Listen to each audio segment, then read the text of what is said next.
I'm going to start recording. All right. And I am rolling. Here we go. Okay. How you doing, everybody? Welcome to the science of fantasy football. Why the science of fantasy football? You get a meteorologist and a biologist together. They're going to teach you how to use the scientific method. That's right, folks. We're not going to just spoon feed you the results, but we are going to teach you how to use the scientific method to make yourself a better fantasy football player. And joining me as he does each and every week, he is the professor, a real professor, not a fake professor. It's John Bush. John, week 1 in the books, week 2 underway. Just doesn't get any better than this. That's true. I'm excited for the weekend. I think we need to at least touch base with the Thursday game. There was some interesting game. There was some sad, concerning situation with Tua. Wish him well. The Science of Fantasy Football crew, sends our love and good karma. And, I hope it all works out, but it was not. It was good. We're shocked. It's like watching a car wreck. Nobody wants to watch it, but if you've got to, if you're there, it's just mesmerizing, and you just hope that, oh my God, I hope that everything's okay. And Hamlin, the guy who was kind of on the back Oh, end of that, was the one hit it, and that was just kind of very ironic, and it was scary. And I hope Tua and the Miami, recovers. Their secondary quarterback. That was rough. if you had Waddle or Hill or whoever, that was a tough all around. They were getting spanked. The defense was just tearing Tua up, and it for fantasy, it was. I could see some people had, yeah. If you had James Cook, it's all the gravy, but the rest of us were scratching and clawing there, and probably super flex. I bet had to use Tua in some super flex, Dennis. I bet Oh, it was yep. tough. I have Tua as my second quarterback in a lot of super flex leagues. Yeah. And it's sad to see because you you work so hard to get to this level. And it just shows you though, Professor, and weird coming off of 9/11, which is a Yeah. constant reminder to us On every year. Friday the 13th, doing our Yeah, podcast. Yeah. now we're recording on Friday the 13th and coming out of Tua, getting hurt. And it was sad to see because you know how hard this man has worked to become a good football player. And I say good, he's not quite at that super great elite level, but he's certainly above average when it comes to NFL quarterbacks. And he's really built for this system. His talents usually shine in this passing system that Miami uses. And it's a shame to see a man who's worked so hard to become better at what he does go down with an injury on really what was a freak play. It wasn't It a was. it wasn't a dirty hit or wasn't a big No. hit. It was just this combination. And you're right. Of all people, Damar Hamlin, the one on the other end of it, which reminds you that he took a shot that was very ordinary, wasn't scary looking, and he almost didn't live through it. So this game of football is a violent game. It's a tough game. And we enjoy it, but we don't enjoy watching No. this part of the No. game. And No. No. the coach of Miami after the game was asked about, where does the team go, moving forward, and he says, "Stop it. I don't want to talk about this. No. He shouldn't. All I care about is this man's health. I Yeah. don't care what this does to my football team." And I'm sure he would go on to say, I don't care what it does to my future employment. I just care about this man. You saw him as he was coming off the field giving his player a kiss on the forehead of saying, hey, get well. We need you, but, just want you to be well and live your best life. And for these football players, they understand the risk of this game. They know it's taking years off their life. That's a given. We know that. It's weird to say that, but it's the truth.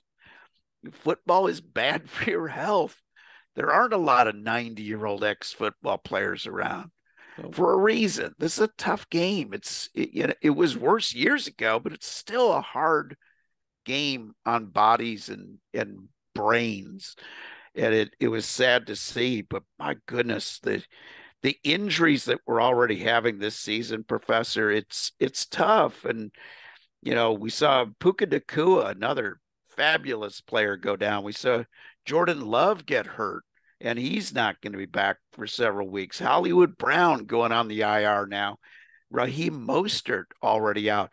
That's just sort of the cream of the crop of some of the guys that have a big fantasy input. But boy, you look at that injury list every week, and this is a tough sport, and you don't like to see what happened on Thursday night. I agree. I agree. I think I hope that everybody sends good wishes, and we want nothing but the best for all these players. Uh, we love them, and regardless if we have them on our team or not, and we wish them all well. They entertain us every week. Every week. It's not quite as bad as the going to the old gladiator fights back in the day, Yeah. but it's still, I mean, this is kind of the modern equivalent. This Yeah, is, really. people are going to get beat up and hurt, and Yeah. it, but you still love this game, and they still love this game. Oh, they do. There's nothing that Tua would like better than, to be cleared in 10 days to play. I don't think And, it's going to happen, but I'm hoping he comes back soon. If that's his choice, if he wants to retire, God bless him for that decision as well, yeah. because he's got it. He's got the money now. He made his money. Live your best life, and don't worry about what this means to a football team, or certainly not my fantasy football dynasty teams that have him on the roster. I just want to see this young man back because he's fun to watch play football, Yep. and he seems like a good guy Yep. too. Like all the interviews I've ever seen with him, even when he was talking about his past coach and the tough times he did it in a very respectful way of talking about it. He didn't call the guy names. He just said, here, this is the way I was being coached. This is the way that it's worked better for me to be coached like this. And that, that shows a level of understanding of this game that is so incredible. And to do it without lashing out shows that he's a quality man as well as a fantastic football player. And my goodness, it is scary though when you see the guys go down and they don't get up. Yeah, that's good. That's scary. I have this flashback every time. It was years ago. I just started covering auto racing as a credentialed media person, and I was in the infield with my camera taking a picture of this crash happening right off of turn 4 and watching this guy struggle to get control of the car again, and till the point that I realized I better move because he's coming right for me. Yeah. There was a wall between me and the driver, and I'm flashing pictures quickly as fast as I can on the old digital camera.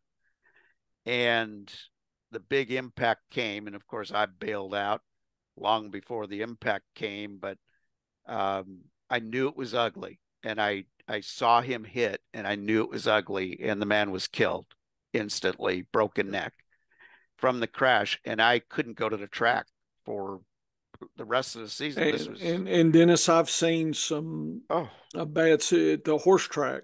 oh I yeah had yeah yeah, There's some I jockeys that pretty much they couldn't do it again because of and when I saw the movie Secretariat, oh that's such a great movie.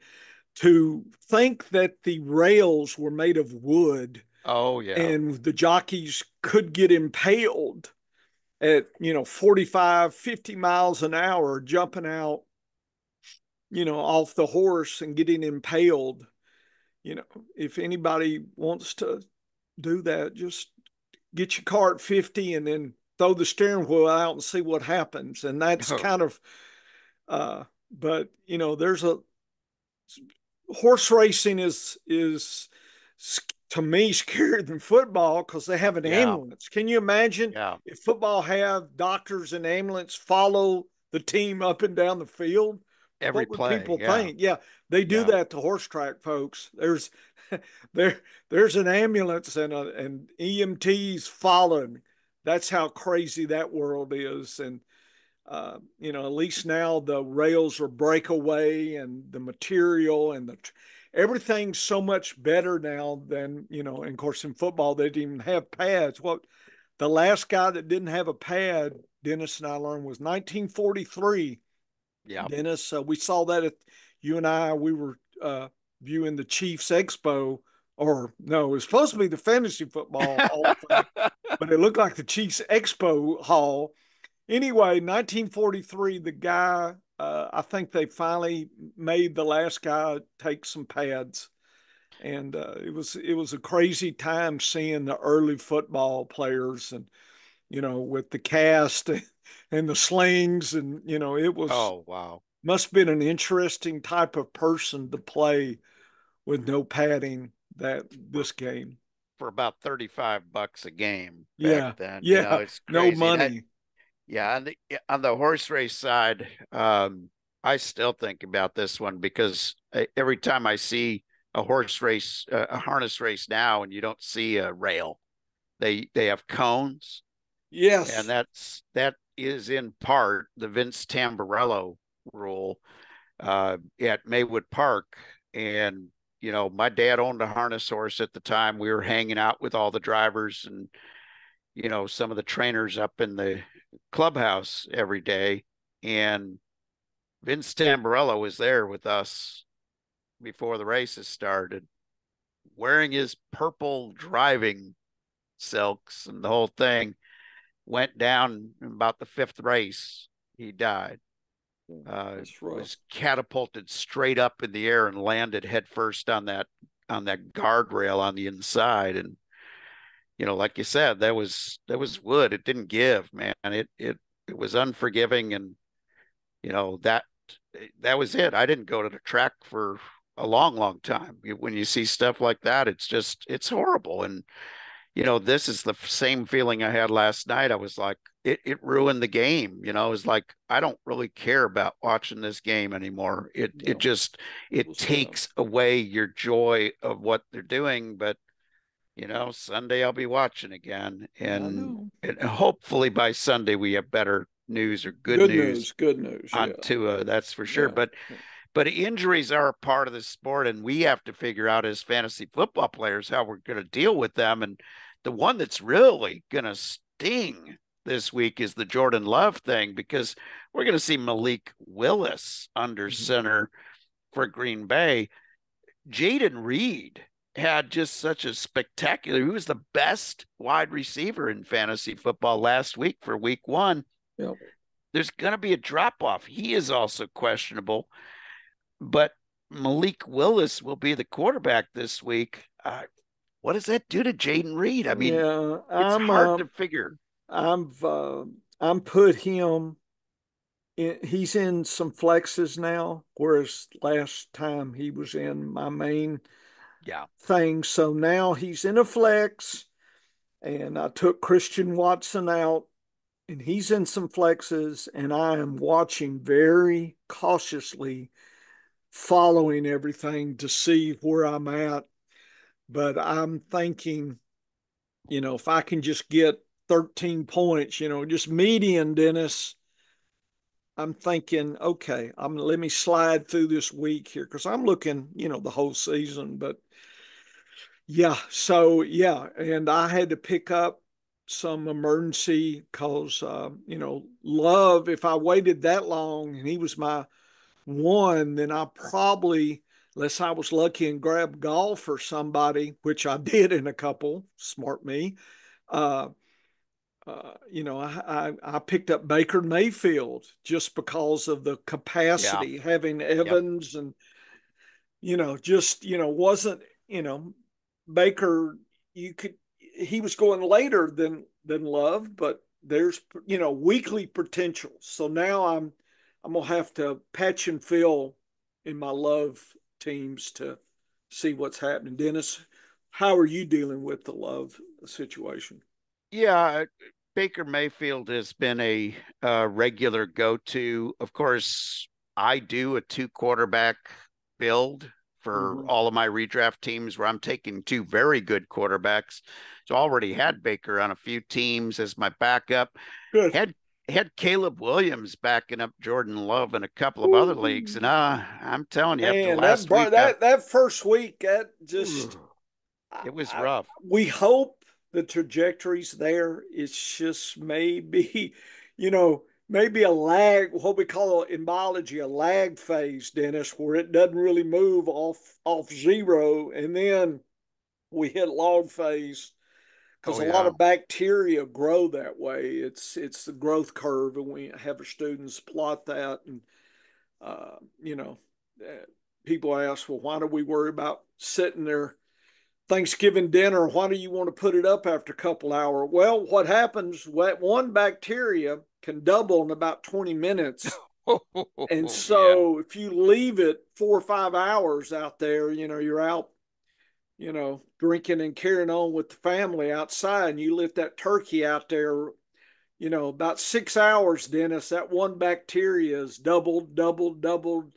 It's that logarithmic doubling. All of a sudden, you get a mouthful of that wing meat or something, and you're going to be in trouble that night. So I'm overly cautious about food safety, and so uh, Caleb reminded me of, I don't know, as a biologist, the growth curve of a bacteria. And, I'm thinking some bacteria grow really quick, some are really like tuberculosis bacteria. It takes them sometimes months to double. That's why people have to take so much antibiotics. If you have TB, people don't realize it's like 2 or 3 months, and people get tired of it and they quit taking their medicine, Oh. and then all of a sudden so they're spreading it. And that's why there's all the laws on the books, Dennis. You don't That's why spitting on the sidewalk is illegal. If you people ever wonder why, because it was rude, I know it was a health thing, because you spit some tuberculosis bacteria, and then it aerosolizes, and then, oh, that's fresh air, and then went the bacteria in your lung. So you think it's fresh air. I'm thinking, okay, is there something, what did I just take in, Dennis? I see it a little different. But anyway, I'm hoping Caleb, his growth curve will pick up this week, and it'll all get the rights. But I'm not starting him until in Superflex, until I see something different than what I saw last week. Yeah, and it makes you wonder how you can handle or how you should handle Keenan Allen, DJ Moore. Rome Dunze is out this week, so that makes No, that decision a little Keenan's, easier. he's a little iffy as well. I think he's got a questionable tag.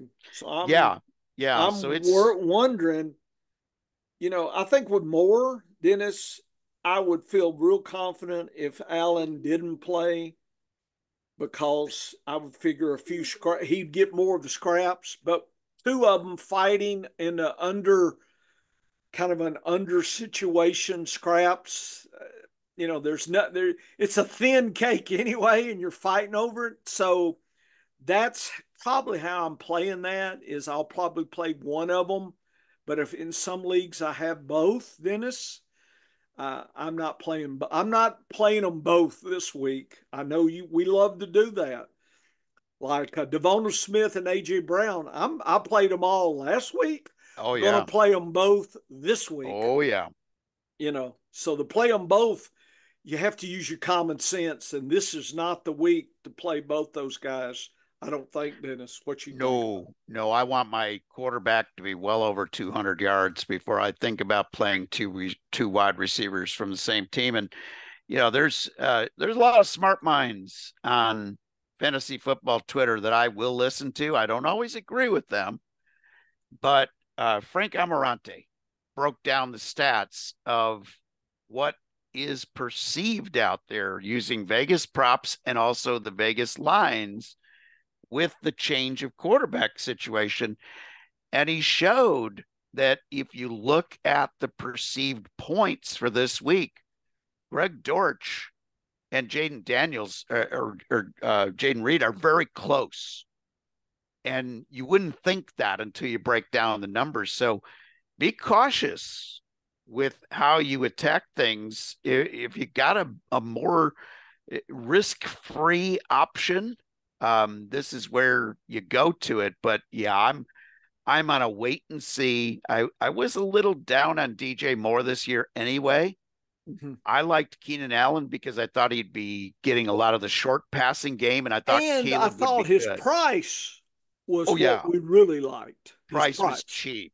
Yeah. Price was cheap, and if Caleb turns out to be a very good quarterback this year, which I think he will eventually hit that mark, it certainly wasn't in week one. Nope. I'll be cautious in week two, but if Keenan's healthy, I'm probably getting him out there because I think we will see an improvement in play as it goes. And I'm going to play Jaden Reed this week in most leagues. I've got one league where I have Godwin, the Sun God, and DK Metcalf.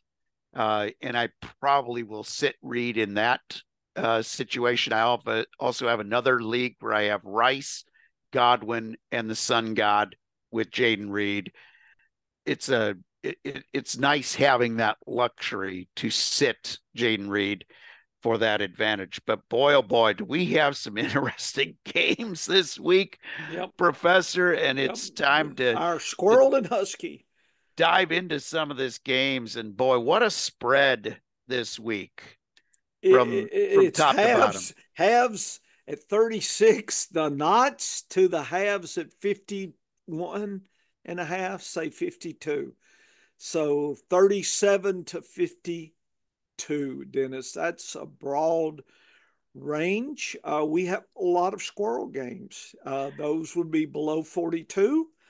We got what, 3, 6, 7? That's sad. I'm optimistic about the 4 kind of good ones, and kind of our mid tier could, this is Friday. By Saturday we might get some other goodness coming up. But I'm curious to see what games you want to cover. We usually cover 3 or 4 folks, sometimes just 3, but sometimes 4. And so, Dennis, how do you want to start? Squirrels or Huskies? Well, we got to start with the squirrels because those are the games that give us indigestion anyway. And we want to end with the Huskies because they're just Yeah. adorable and lovable and huge. And you want to be loading up on players in there. So let's go to the squirreliest of the squirrel game. How about Pittsburgh and Denver? Yeah. Yeah. And for folks that watching the video, uh, note that the Arizona Rams high over under, but look at the spread 1. And Wow. yet, Baltimore, Vegas, 41, yet the spread is 8.5, Dennis. So, really, some interesting flips between the over unders and the spreads there. Dennis and I are trying to chart a few props this year, a little bit of data here, there, yonder.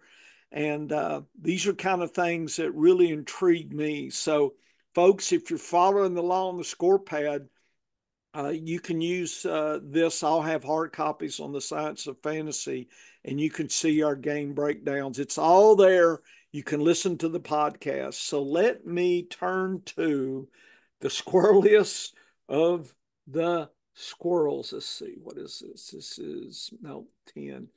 I label the games. I'm looking for 14, 13. Here we go. 14. So Dennis, Vegas, 20, so roughly 21 to 16, 2.5 points, 36 and a half. That's, whew, it's going to be hard to see any points there. That's lean. So if you've got any of those players, RBs, WRs, tight ends, just be aware. There's just that can't. That's that cake. Your birthday cake's thin as a pancake. It's just like, man, they ran out of. Your mom ran out of money fixing you a cake. You thought you were going to mile high cake. I know at Denver you think mile high. Boy, this is about a foot high here, Dennis.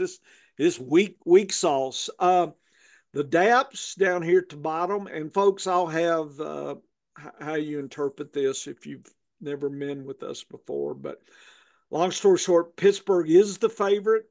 Denver is a tough overall defense, but there are some good spots. It looks like the quarterback and the passing are a little bit rougher than usual, folks, for Pittsburgh. So we'll see, can Pickens and some of these other guys bounce back and do what they need to do.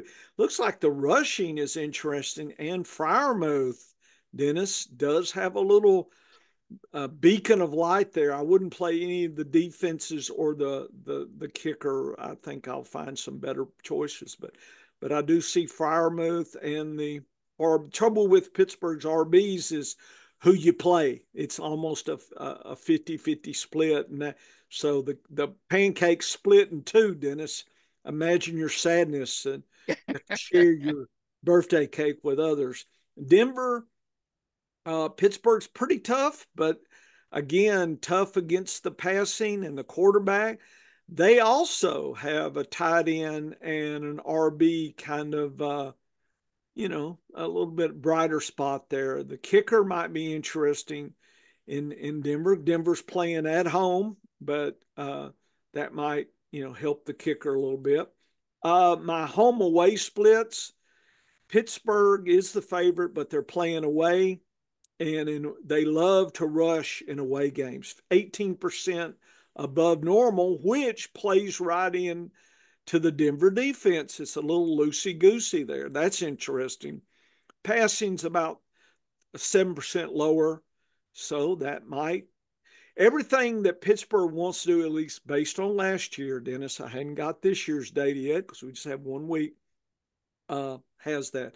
Denver playing at home, they like to pretty much balance a little bit more run than pass, but it's almost average, so nothing there. And I do a secret method, a different way to look at the games. And that information, and I didn't even chart last week, Dennis. I just, this may be something we chart at the end of the year, come back and see, does this really mean anything from the regular DAPs? But this charts that the passing in Philly is the way to go and not rushing, which is kind of exact opposite of what the DAPs. I will say this, my DAP data, I've been running that for multiple years. And probably I'm more confident, but I wanted to try this other way of looking at it because I don't ever want to stand still. In science, there's just too much stuff and questions we got to answer. Denver's average, Dennis. So there's the overall scheme view, and then I've got the team players. If you want to I don't know if it's worth the breakdown, but I have the uncertainty and the rankings as well for both Pittsburgh and Denver if we want to get a little deeper. It's up to you. Yeah, this game I think is even going to be lower scoring than Vegas has said. You think so? You would bet the under with somebody I else's would money? even at 36 and a half, I would bet the under with your money. Yeah. also like Pittsburgh in this -3, and I feel really confident about that. Pittsburgh, they just played like the typical working class Pittsburgh team last week, and I'm looking for the same thing. Whereas, Denver, I'm a little worried about quarterback Bo Nix. I'm just a little worried about, a few of the parts and pieces that they have there. Plus, it could be a little bit of a blustery game Oh, weather-wise. So we could see some storms around the area. We could see some wind to deal with. Have a better idea on that Sunday, so I'll give a little heads up on the weather there on Twitter at DMike Media. But I'm a little concerned about this game, so I think it's going to be a low-scoring game. I think Pittsburgh just happens to grind out a win in a low scoring game. So this is not a game where I'd get too excited about playing anybody. Obviously, if you got Freermuth, he's probably the best tight end on your roster. Dulcich probably is not the best tight end on your roster. nope. And I'm a little bit worried about everybody else. So if you're playing them, it's out of need. They would not be primary players, any of them. And like you said, that split between the running backs with Pittsburgh makes that kind Well, of that tough. just kills any advantage you might have. Is there Yeah, I'm not another excited. squirrel? Yeah, Not another excited squirrel about that. game. You Yeah, let's take a look at one more squirrel. And this one is a game that I really think has got a chance of being very interesting and teach okay? us a lot about these two teams going forward for the rest of the season. Seattle traveling to New England. So it's number two. Okay, well, I should have that right there. Yeah. So Vegas says its spread is 38 and a half, so 39. Seattle 22, New England 16. So that's not stellar at all, Dennis. So we'll see. The DAPS, Seattle gets an kind of an easy lineup with the DAPS. A little bit of roughness against the RBs and the tight ends. I don't want to play the kicker. The Seattle D might be a streaming option this week.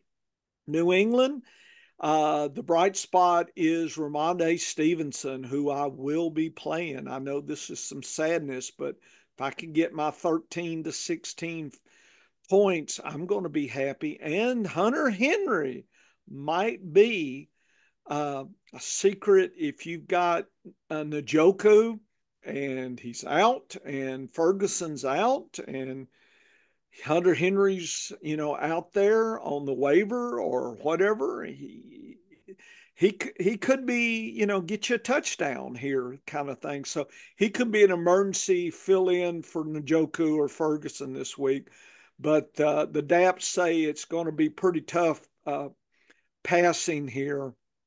And I'm not sure we know who the dog, who the WR1 is there anyway. No. Seattle, Lockett and Metcalf. Metcalf has traditionally been if you had to rate them, more the 60-40 kind of situation. But, Lockett had a few spike games last year. I remember, especially early in the season, it seemed like Yep. Lockett was beating what we thought he was going to do. So maybe, I've got Lockett out there in a few places. I might flip him for Keenan Allen. I'm just going to monitor. To me, that would be a logical flip, Dennis, for me. If I've got Lockett, I could see you could shoehorn him in for Keenan Allen, just given the situation. Home away, Seattle is away, but they are the favorite. And away, they run less and pass less. So they really look at the if they go home, look at the home away splits with passing 23% more passing at home than away. So that's the only thing that kind of draws you back to Keenan Allen. I knew that was there, but now I see it again. Dennis, I got too much to remember. Damn it. And then New England is the dog, but they are home. And home, it's all about the pass because they don't rush a lot, which is exactly opposite of what I think Seattle's D wants to give them. So I Yep. don't know what that means. And again, my alternate way to looking at this landscape is New England gets easy peasy on all of it. So this would almost imply that New England's, almost, when I see this, it makes me think is Vegas missing something here? Don't know if I'll invest in this game, but I do note that this is charting really good, and yet they're not the favorite. Yeah, and here's the thing is I I really do love New England in this spot this week.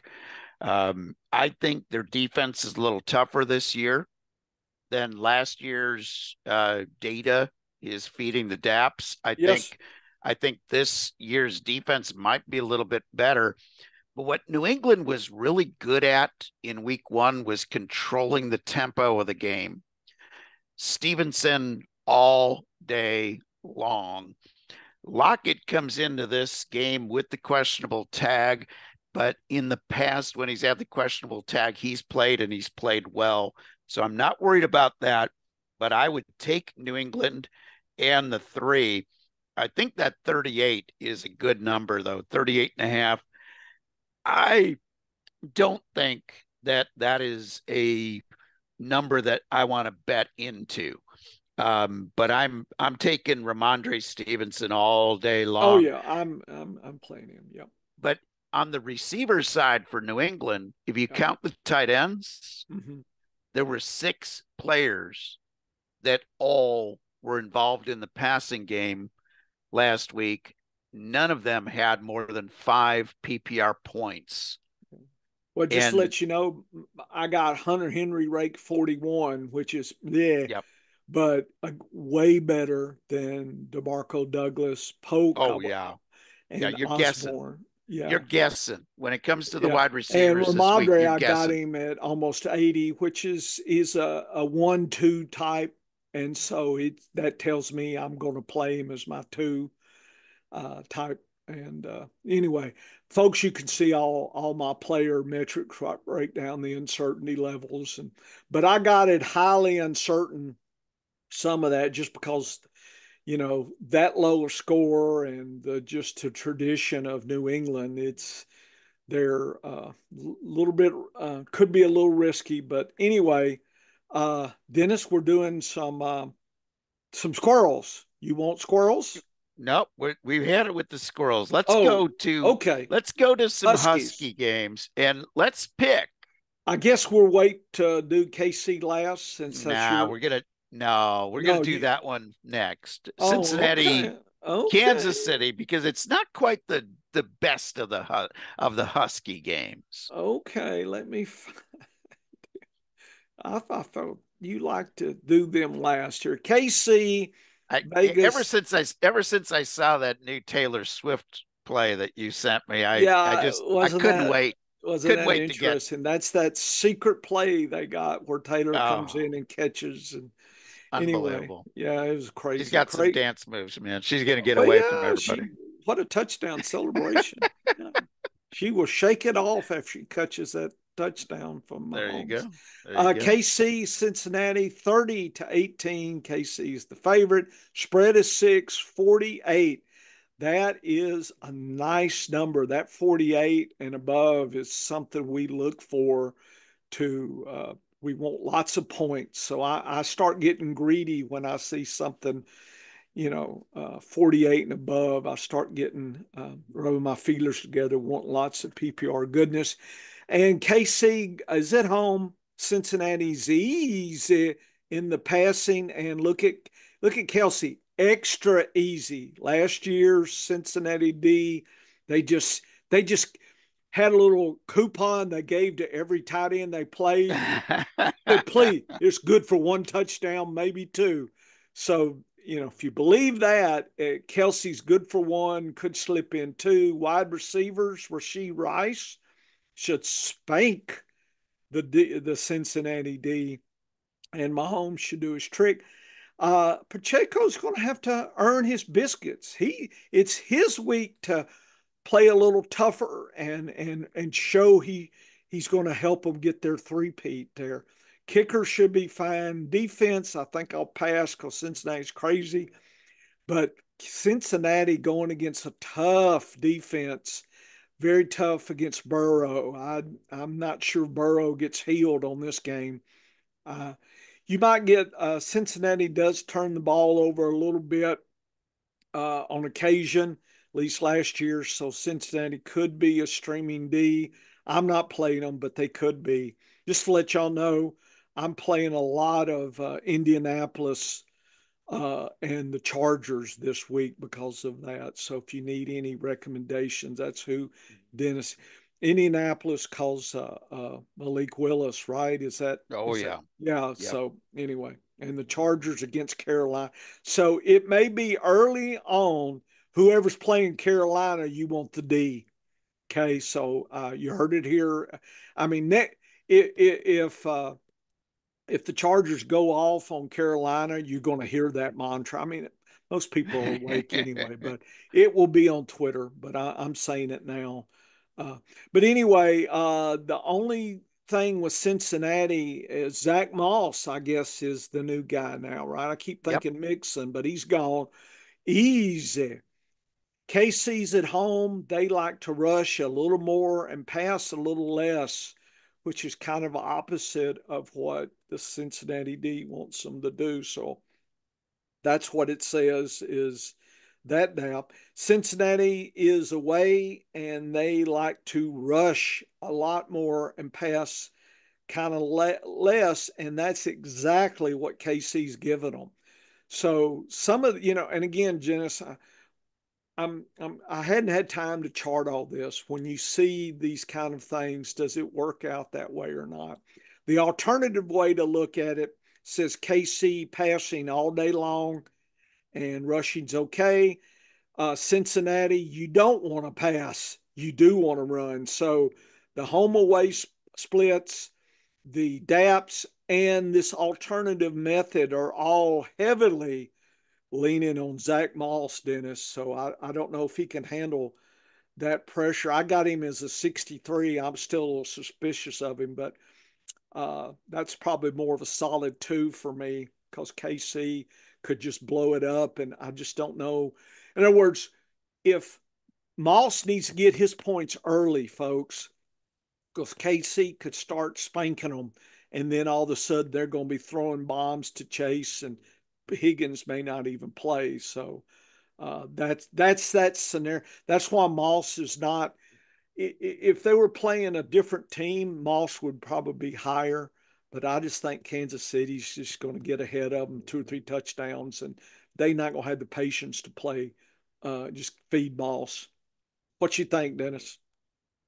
Burrow looked awful last week. He looked like he's still recovering with his hand injury, wrist injury. Um, and despite the fact that Cincinnati gets credit for being tough against running backs, I don't think they're as good this year. They gave up $170 to New England, and everybody's saying that New England's offensive line is subpar. Well, Kansas City's is one of the best, especially those interior three. I think Kansas City's going to eat Cincinnati alive. There is no love lost between these two teams because Cincinnati is the team that cost Kansas City the chance at a repeat the last time and stood in their way. And I that's remembered. So I think the Chiefs defense is better in solid up front this year again. Cincinnati's, I'm not so sure. You give up 170 yards on the ground to New England and their offensive line, unless offensive line on New England got really, really good, and we're not quite aware of that yet. But 1 week, too easy to, not enough data to really know yet. But I'm worried about Cincinnati in this game, and not just because I'm a Chiefs fan. I wouldn't play the over under, but I would spot the 6. In fact, I am tempted to really roll the dice and make Kansas City my Survivor League game this week. I was daring and took Chicago last week, where if you lose, you're out. And I took a chance with Chicago. In this league, we're going by points, not just winning the game. So that's the only thing that's got me a little concerned, because the Chiefs don't tend to win by big scores a lot. They kind of, you know, get back into the easy chair and just running the ball once they get a big lead, and the other team can catch up at the end if they're airing it out. But I like giving the 6 with Kansas City. I'm all over Pacheco. I'll be playing Rashee Rice. I'll be playing some Xavier Worthy. I'll be playing some Mahomes. I expect a big game from Kelsey this week as well. So those are the guys that I'm lining up on that side of the ball. On the other side of the ball, I'm just taking Jamar Chase if I've got him on the team. Everybody else, I just have a doubt. I don't have faith in Zach Moss. I think he faces a tougher defense than he did last week. And it looks like T. Higgins is going to miss another game. So it's going to be lean picking for Cincinnati against my Chiefs. Yep. The biggest of the Husky game this week, the Bucks and the Lions. This one should be entertaining. And that is number, you say Detroit and Tampa? Detroit Is that and Tampa Bay. Yep. number 5? Okay. Not 6, it's 5. Here we go. So, favorites Detroit, Tampa Bay, 33, Dennis, to 18, 7.5 points, and an over under basically 51, 52. So, high spread, high over under just does not sound so good for Baker Mayfield, and I'm having to use him, Dennis. So I'm hoping that Baker can keep them up with Evans, because I need some love, because I've lost love from Baker Mayfield. So Detroit against Tampa Bay, and Tampa Bay against Detroit. Basically, the DAPs say don't run, just pass all day. Tampa Bay has a tough situation. Laporta should bounce back, and he should get a touchdown coupon from that Tampa Bay. I still wouldn't use any of the D's or anything. I guess the DAPs almost imply the spread's a little bit eh. So I don't bet spreads, but that's what these DAPs say. Detroit is at home, and they love to pass it out. Sun God makes a return back, gets us a touchdown or two, Dennis. He should deliver lots and lots. Gibbs should have a field day. Anyway, because I think what's going to happen, if Vegas is right and this is a lopsided score, then uh, they'll use a lot more Gibbs than normal. If Tampa Bay can keep up, then maybe the Sun God gets an extra touchdown. So it's funny when you come into this, I could see the two scenarios where Gibbs is kind of, one touchdown, go home, or I could see him get multiple. Depends on how Tampa Bay does. So it's funny how our fates with Sun God and Gibbs, depending on how Tampa Bay does. Tampa Bay is the dog. They're playing away. And Tampa Bay is one of those teams that rushes and passes just a little more, 10% and 5% more. The alternative DAPs say the Gibbs is going to have to earn his biscuits here, which agrees with the DAPs. So a different way says the same thing. Tampa Bay's should be average across, and would imply that ETN has a little bit more shot at getting something than these DAPs would say. So you might back off a little bit on any kind of Gibbs prop and maybe ETN. I just don't know the odds on Now those. that'd be Rashad White I'm for sorry. Tampa Bay. I'm thinking Jacksonville. You get the wrong Florida team. That's all right. That's You're okay. just I knew down the that they were interstate. close. That hurricane scrambled my head down here. This Francine scrambled me up. Anyway, see, Dennis, I look at the numbers too much. I won't even worry about players until tonight and tomorrow when I really set those final waivers and lineups. I've been doing that, folks, since Monday. And it all, with 41 teams, it all kind of starts running together, Dennis. 42, Oh, I guess, counting the for frequency safe staff league. By the way, congratulations. You're 1-0 in that league. Good job, so man. so are you, Professor? Yeah, well, I'm hoping. And I think we're both favored this week. So let's spank them all this year. Anything about any players you want to look at? Any kind of questions about uncertainty levels or Yeah, anything? I'm very interested to look at the uncertainty level on the Tampa Bay players this week, and I'll tell you why. I'm a little Okay. bit concerned about the running back situation. Don't know how the running back work is going to be divided this week. Last week, it went mainly to Rashid White. Yeah. He scored 16, Irving 9 PPR points, but Irving was used during some times of the games that makes me wonder, are we going to start seeing more of a 50-50 split here is my concern. So if you're if talking about for the Tampa Rashad Bay? Correct, for the Rashad White owners, I'm a little concerned about him losing volume and Bucky Irving picking up volume. The rankings would suggest not this week. But they are low. In other words, what you think they are, the uncertainty says that probably is. So I still think Rashad White wins this week. It's going to be curious over time. As you say, does this get closer? But it's 80-40 right now. So that's what I'm thinking. But the uncertainty level is good for there. Evans is good. And McMillan is the third guy, but he is what you think he is. It's just he's probably the third guy. A little bit Godwin's just traditionally a little bit more. He's kind of like he reminds me a lot. These two guys remind me of Metcalf and Lockett in a lot of Yeah, ways. yeah.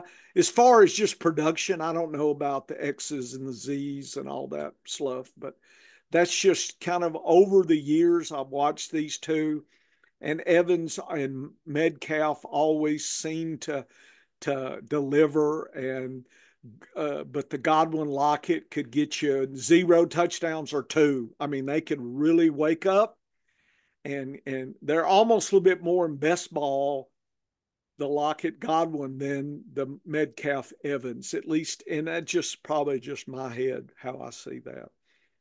No, I don't think that's a bad way to describe it. Um, and Evans has even been at times have these, bad games within a string of really good games. He'll go on a string where I got him you as a think, low two this week yeah, just yeah, because of Detroit and playing away. I mean, yep.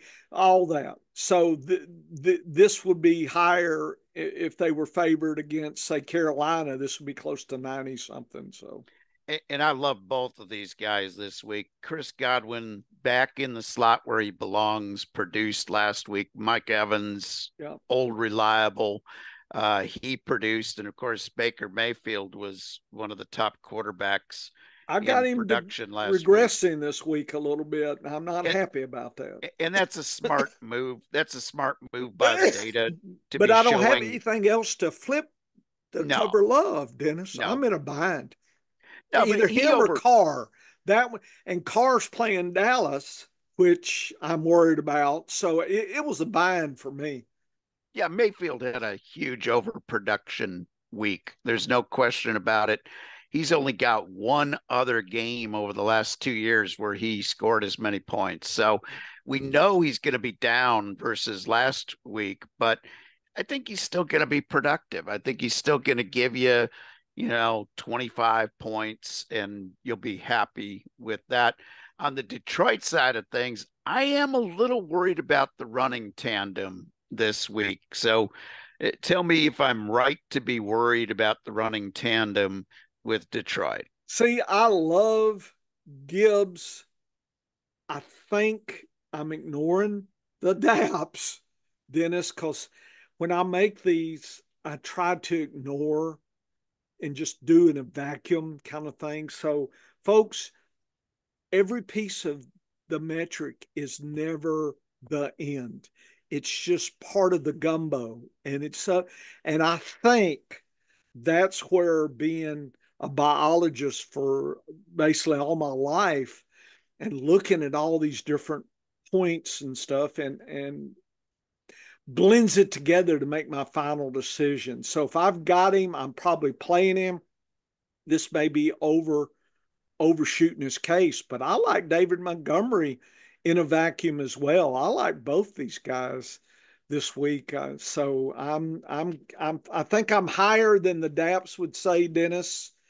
But I think it depends on the Tampa. I just told you, if Tampa Bay comes to play and airs it out, and Evans and Godwin are clicking, and they're keeping up, I think they're gonna have to pass more, and I think Williams and Sun God could take the touchdowns away that I could imagine Gibbs and Montgomery getting in a different scenario. So I really think it's one of these things where if you're betting like Vegas, I want some good odds because it just I think it could go.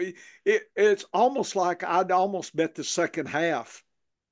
You'd have better odds. Of course, Vegas doesn't give you the first half, right? They change the odds as well. But I could see this game if Tampa Bay can at least keep it close for the first half. I think Gibbs and Montgomery have probably gotten what they're going to get, and then they may start losing in the second half with a lot more passing and Laporta and Sun God and Williams. So just this is going to be a very interesting game for that perspective, just to kind of see the game script, Dennis. You gonna bet the spread, Dennis? What you gonna do?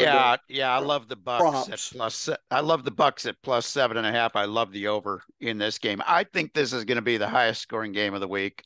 That's what Vegas says, but Yeah, instead of being 33-18, yeah. okay, I think it's more likely to be, let's say, 33-28. So So you're I think thinking the over is the way, I'm thinking the over, and and I'm the taking and Tampa. I think it's going to be a closer game than 7.5. Tampa's getting no respect at all. Uh, Detroit gave up 317 yards passing to Matt Stafford last week. They got burned by Cooper Kupp all day long.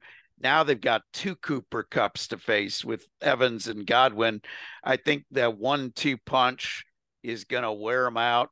I don't think we're going to see a big week out of Rashad White. I think he is going to, if he gets anything, it'll be maybe a goal line carry for a touchdown, that sort of thing. He might struggle, but I don't think the Tampa Bay Buccaneers will struggle. And I think they're going to actually force Detroit to play an honest game. And I think it's going to come down to the last couple minutes. I think it's going to be a one-score game, but a narrower one-score game. And I like the Tampa with the 7.5. And I nice. also love the over in this one. I think there's going to be a lot of points scored. Interesting. Well, that's always good and fruitful for fantasy play here, Dennis. So that's Oh, always yep. good, man. Yep, I would line them all up and Good. take advantage of each and every player. So head on over to the scienceoffantasyfootball.com. You can check out all of the articles and all of the professor's lesson plans and data, folks, because Yeah, the game data by is game will be there here probably by tomorrow. I'll post them with the podcast and this video so you can see in case you missed some of it, you can look at the hard copy of it. very good indeed. And remember, folks, the professor's secret data helped me to an 11-5 record against the spread last week. I'm hoping to be able to back that up. We're So head on doing over. we're doing a beta test, Dennis. Don't get greedy. Not Don't betting risk the your farm. wife's paycheck on this stuff. Not betting the farm yet, but head over to the scienceoffantasyfootball.com to check all that data out and help you be a smarter player this week. And head on back here next week for another edition on Wednesday of the Science of Fantasy Football. Get to work, folks. Dennis, you have time for after the show, or we got to go? Absolutely. Okay. Absolutely. Well, We've got a time for a short after the show. Okay. After the show. Welcome, folks. This is your host, Dr. John Bush. And let's see. So, Dennis, I'm gonna let you pick. You're the hot gambler this week. What spread do you want to just nail down here in the Squirrel, Arizona Rams, Philly, Atlanta, or you want to go elsewhere? I got to look at the Bears game. I want to see the Bears game this week. Because they are playing Sunday night. Ooh, Houston and the Bears. Okay. I just think this is an intriguing game. Okay, so that's way down here. Okay, so the Vegas loves Houston, Dennis, 29-16, 6.5. I see you like this high spread here and 45.5. So there's some shootout potential there. It's more of a mid pack, but you never know. The DAPs say that Houston's going to have to earn every place. They're running, quarterback, passing, touchdown, tight end. Don't play the kicker, but these are both in play. You could play either D here. Probably not the Houston kicker here, at least that last year's DAP. But, below average, we've got some metrics that maybe that's not as harsh as we think. But for right now, that's where we're at. Chicago has an opportunity. Caleb Williams, Dennis, has an opportunity to pass good, get DJ Moore, get Keenan Allen. I mean, the DAPs would say, go, go, go, gadget. The tight end, what's his name? Komet can bounce back. Kicker, D, you want to play.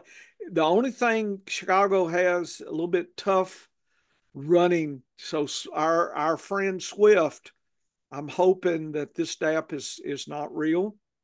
And you'll see in just so well, I'll cut to the chase. The alternative says this is average, so that this maybe is not as real as we think. So maybe Swift will get us something. Houston, favorite home. They don't like to pass at home. They actually rush more. So isn't that interesting? This was last year's metrics here. Those numbers are probably a little surprising given everybody's idea about what Houston, but this is what they did last year. But again, they got Diggs and they changed a few of the pieces, but again, this is last year's data.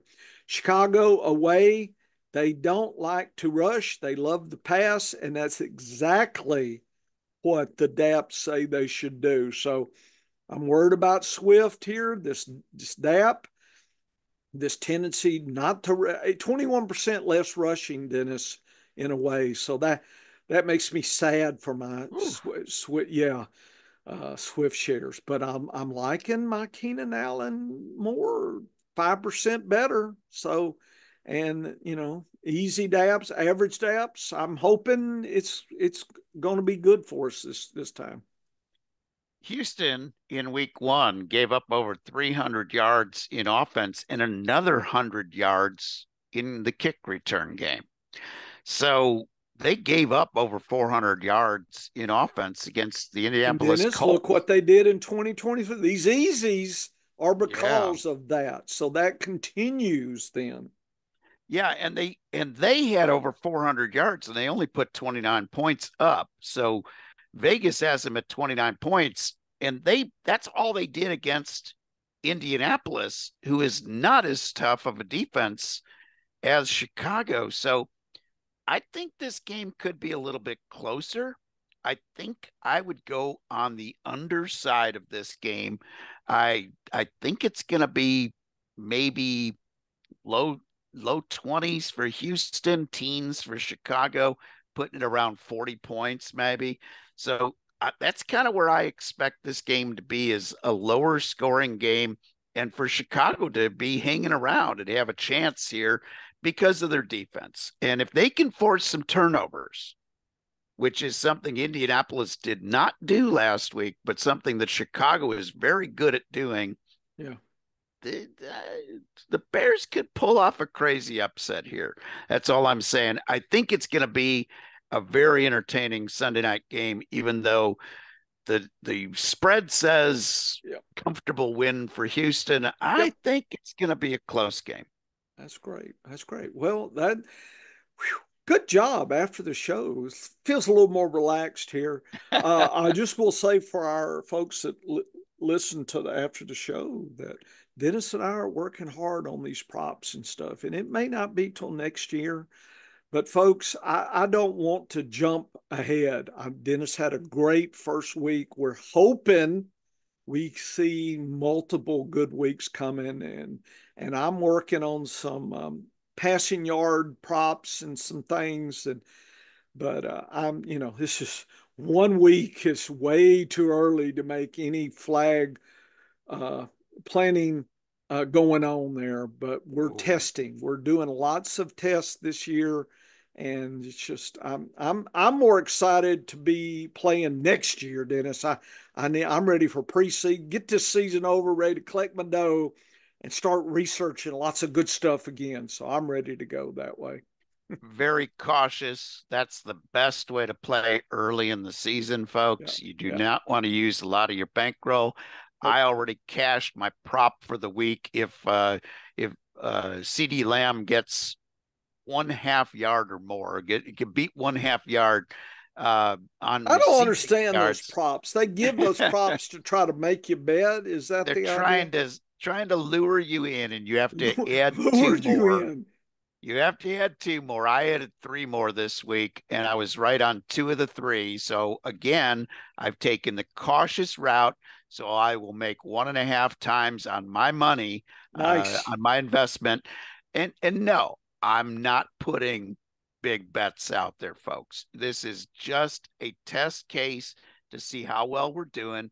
I had the over on Shakir's yardage, and I had the over on Ray Davis's yardage last night. And you missed on the Allen's rushing because he didn't need to do anything, just stand there. No, didn't need to do a darn thing. I was expecting Miami to put more pressure on him. They did not.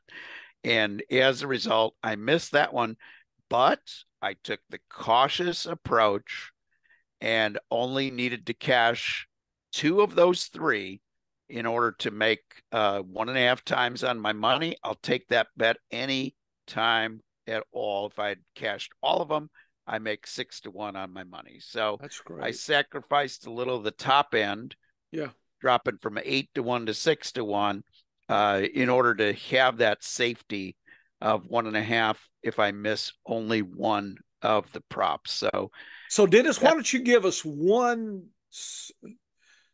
what spread are you really intrigued? Did we cover that in the Squirrel and the Husky? Yeah, it's that it's the Bucks against the Lions. I love that. I love that 7.5 point. Give me a 7.5. Okay. And I love the over on that line.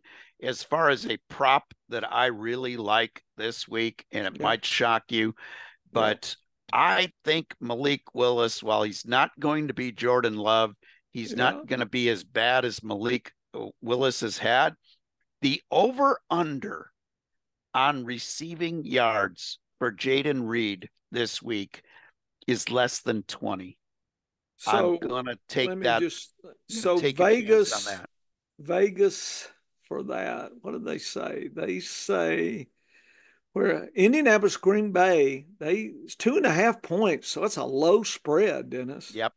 And 40. So you think it's going to be closer See, I think I it's going to took be a a lot close of game. Indianapolis because I thought Willis would give some, maybe a pick six or something. That's Yeah, what I gambled on, folks. I think you're going to see 2 turnovers from Willis, but because Indianapolis is going to put points on the board, Green Bay is going to still have to keep passing, and that's why I think Jaden Reed's going to be up around 45 to 60 yards, maybe as high as 80, and so this is a gimme on his prop this week. I Well, love the one Jaden of Reed the prop. landscapes really loves passing and running from Green Bay, Dennis. If that makes you feel a little better there, It does. and It does. they're the dog, but at home they love to rush more than pass. But that was last year. And Indianapolis away loves to pass and really doesn't love to rush a lot. So be cautious on your Jonathan Taylor props there because, again, I haven't tested these tendencies, folks. This is some of this other stuff. The trouble with data, you only got 17 games and you start hacking and slicing the database and you end up getting 2 or 3 instances. You can't rely on that. Dennis and I know you can't predict off 1 or 2 occurrences, and so it may be a few years to where we could start looking at some of these homes. I mean, right now, Dennis, I'll see these Vegas guys, and the last 10 games they've played, blah blah blah blah, and it's like 10 games, 10 data points, and you're going to want me to risk anything other than $2 on your opinion? No, no, no, no. I want to have some solid instances to where I can put some nice money once I've tested it. That's where we're going. Don't know when we'll hit that trajectory, but I don't want to be a $2 better all my life. I'm greedy. I want to make some nice bets here, Dennis. So anyway, that was just my overall. That was my that was my mini gripe of the week on these folks on the TV. I watch a lot of FanDuel, watch uh the horse racing, but they'll, Tuesday, Wednesday, Thursdays, they squeeze in that NFL blah blah. And so they're color analysts. I mean, I'm glad they're there, but they'll cite, well, the last 5 games, this. I just laugh. Can you imagine if you're weather forecast and there's money on the line? Well, the last 5 storms we've tracked told us this, and they just look at you. Tell me the last 100 years, and then okay, maybe we should delay our flights. Can you imagine? I mean, you'd be out the door quick. Well, it happened last week. Yeah, I Anyway, definitely like more more data more is than that. good with data.